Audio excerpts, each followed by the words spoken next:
All right. We are back here at Song of the Day, coming to you from the Rock Cave. I'm your host, Mark Pierce. It's Saturday as we roll into the weekend. Hope you're doing well. It's been another great week here in the cave. Yesterday, a little Soundgarden, and we are rolling right into this one. I used rolling twice already. I'm rolling today. I said yesterday that there were two albums that were going to be possible for Octane Friday yesterday, and so we're just doing them back to back, and they are related to each other in that they were both released on the same day, same date, same year, everything, in 1994.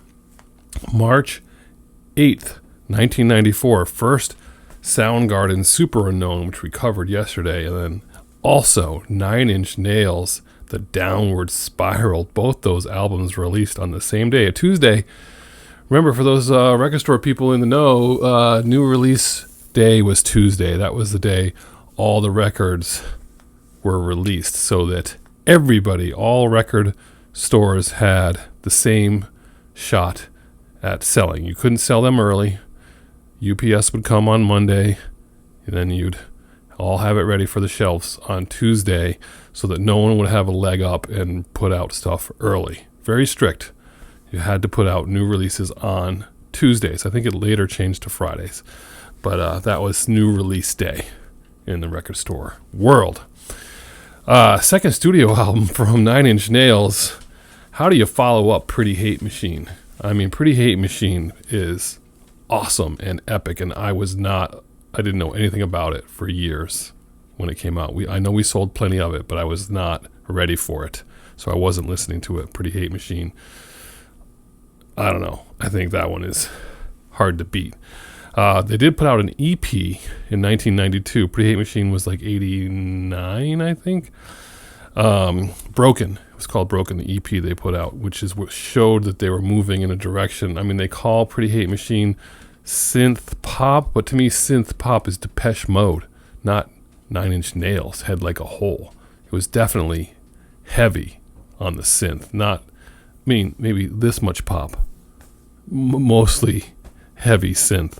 But this Broken EP was moving them in the direction a little bit rougher, a little bit more hard. And then finally, Downward Spiral. Debuts at number 2 on the charts. Why? Soundgarden debuted at number 1. And how did what's the backstory on this? They, after touring and everything, it's kind of odd. Trent Reznor moved into the Tate House in California, Southern California, where the Manson family lived, and set up a recording studio there. Anyway, this album is a concept album. It's about the basic life and death cycle of a misanthropic man that rebels against humanity, kills God, and ultimately wants to kill himself. You know, typical synth pop music like Depeche Mode. People are people. No. Anyway, obviously, heavier stuff. Some great stuff on here. Only 2 singles, March of the Pigs and Closer. We'll get back to Closer, obviously, in a second. Hurt and... what was the other one? Hurt and Piggy? Is that the one? Hurt and Piggy. There was a thing about pigs there, obviously, because of the Manson connection. Were released to radio stations, but not official singles. It's pretty clear-cut what your song of the day is today. It's got to be Closer, obviously. Closer, their most popular song of all 9 Inch Nails songs, released as a single May 30th of 1994. The radio version went to number 41 on the Billboard Hot 200.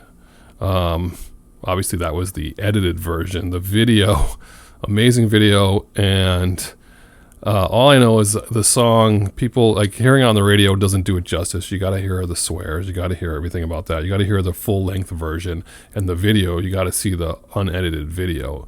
I just remember watching it on a big screen and being like, this is like music I've never heard before. Like, I can't, between the visuals and the music and his voice, I was like, this is amazing. This video is like a movie. The drum beats, the yelling, the chorus that everyone loves so much. Just so I can picture it. I can picture watching that video. I knew where I was, and we all love this song, Closer. I think they list the single as Closer to God on a lot of places too. But that is your song of the day. 9 Inch Nails, Trent Reznor. Now remember, I posted stuff before. Trent Reznor did have Gary Newman, whose birthday I think was this week, on the stage, and sometime, I think it was even before COVID, because Gary Newman doesn't get enough credit for that early synth rock stuff. And they did a couple of Gary Newman songs, Metal and Cars, and it's pretty spectacular. Maybe I'll post those below.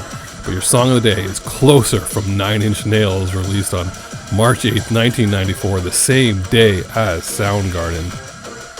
Awesome way to roll into your Saturday afternoon and night. Enjoy that one today. Whatever you're doing, I hope it involves music, and as usual, I'll catch you on the flip side.